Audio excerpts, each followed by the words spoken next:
Okay, so we're going to show you how to put the trike together. So when it's broken down like this, you just got 2 pins, which of course can be kept with either side. All you got to do, take the trike like that, front portion, take your rear portion, and they just telescope together. So you can put it at whatever setting you like.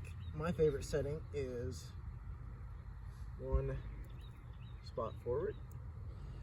So I'll take this pin, make sure to align the holes, and just put the pin right through. I've got this safety clip.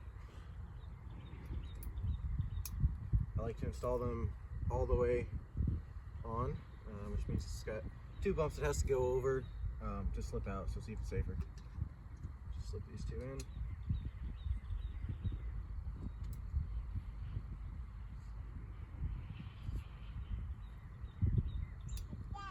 And it's all together.